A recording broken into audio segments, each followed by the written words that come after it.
이 세 가지만 알면 사회생활이 약 3배 정도 수월해질 겁니다.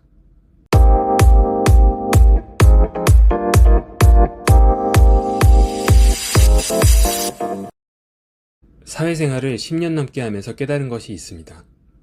누가 홈런을 많이 치느냐 보다 누가 아웃당하지 않고 출루를 많이 하느냐가 더 중요하다는 사실입니다.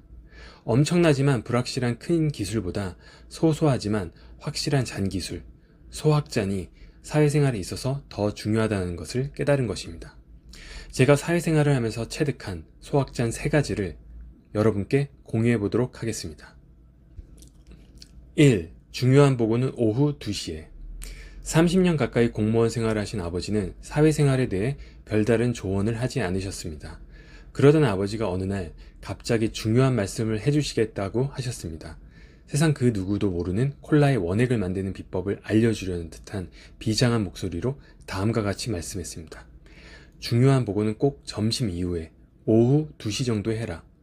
본인의 경험상 점심 먹고 나른할 때에 상사들이 가장 너그러워진다는 것이었습니다. 꽤나 일리 있는 말이었습니다. 그래서 아무것도 묻지도 따지지도 않고 아버지 말씀대로 중요한 보고를 할 때는 가능한 오후 2시경에 했습니다. 플라시보 효과인지는 몰라도 결과는 대부분 좋았습니다. 그리고 시간이 꽤 흘러 아버지가 경험으로 체득한 내용이 연구로도 증명된 사실이라는 것을 알게 되었습니다.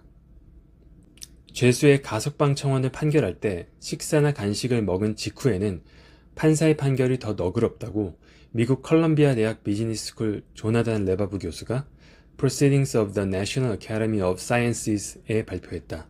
교수는 이스라엘 수감자를 대상으로 한 가석방 요청에 대한 법정 결정 1112건의 자료를 분석한 결과 판사가 간식이나 식사를 한 직후 가석방 판결률은 65%로 높은 반면 점심 식사 전 등 배고픔을 느끼는 시간에는 가석방률이 0%로 나타났다고 밝혔다.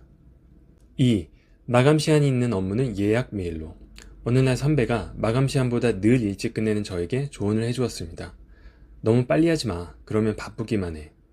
이 말을 듣고 요청 업무는 바로 해서 마치되 보내는 시간을 마감 시한에 맞추어 보았습니다. 바로 예약 메일로 보내는 것이었죠. 신기하게도 마감 시한보다 훨씬 빠르게 업무를 완성해서 줄 때와 예약 메일로 마감 시한에 딱 맞출 때의 상대방의 만족도는 큰 차이가 없었습니다. 오히려 마감 시한을 딱 맞출 때 상대의 만족도가 더 높아진 듯한 느낌도 들었습니다. 왜 그럴까 생각해 보았습니다. 아마도 미리 주는 것보다 마감 시한에 맞추어 주면 상대는 제가 더 많은 노력을 했다고 생각했던 것 같습니다. 더 긴 시간을 들인 것을 더 많은 노력을 들인 것으로 생각한 것이죠. 마감 시한보다 일찍 주었을 때는 늘 수정 요청을 받아서 일을 여러 번 하곤 했는데 잘 생각해보니 상대방은 더 나은 게 있지 않을까라는 생각에 막연히 수정 요청을 했던 것 같습니다. 3. 피드백을 줄 때는 그리고. 후배가 생기고 가장 곤혹스러웠던 것은 선배로서 비판적 피드백을 하는 것이었습니다. 후배들 입장에서는 지적질로 느껴질 것이 뻔했기에 말을 하기가 항상 조심스러웠습니다. 처음에는 정답처럼 알려진 칭찬으로 시작해서 비판으로 마무리 짓는 방법을 써보았습니다. 그러나 후배들은 제가 칭찬을 하다가 그러나, 그런데 라는 말을 하는 순간부터 표정이 빠르게 굳었습니다. 받아들인 입장을 생각했을 때 조금 더 좋은 방법이 없을까 고민하던 중 아이디어가 떠올랐습니다. 바로 그리고 화법이었습니다. 칭찬 이후 비판적 피드백으로 전환할 때 문법상 어색하더라도 그리고로 완충작용을 하는 것이죠. 예를 들어 A 진행한 것 너무 잘했고 B 부분은 다음에 이렇게 보강하면 더 좋을 것 같아요. 처럼 말입니다. 한 모임에서 이에 대해 이야기를 했더니 심리학 전공자분이 본인 전공에서 비슷한 내용을 배운다고 말해주었습니다. 역시 제가 역사상 최초의 발견자일 리는 없었겠죠? 아다르고 어다르다고 언어는 참 묘한 힘을 갖고 있습니다. 이와 관련해서 1970년대에 하버드 대학교에서 재미있는 실험을 했습니다.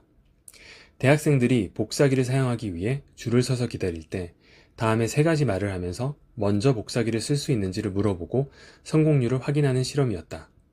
1. 복사기 먼저 사용해도 될까요? 2. 복사를 해야 돼서 그러는데 복사기 먼저 사용해도 될까요? 3. 급한 일이 있어서 그러는데 복사기 먼저 사용해도 될까요? 이유 없이 먼저 사용해도 되냐는 1번의 성공률은 60%, 어느 정도 이유가 있어 보이는 3번의 성공률은 94%였다. 여기까진 이해가 간다. 다만 놀라운 것은 터무니없는 이유에 2번의 성공률이 무려 93%였던 것이다. 사람들은 내용보다는 뭐뭐 해서 그러는데 because가 있느냐 없느냐에 더 집중을 했던 것이다.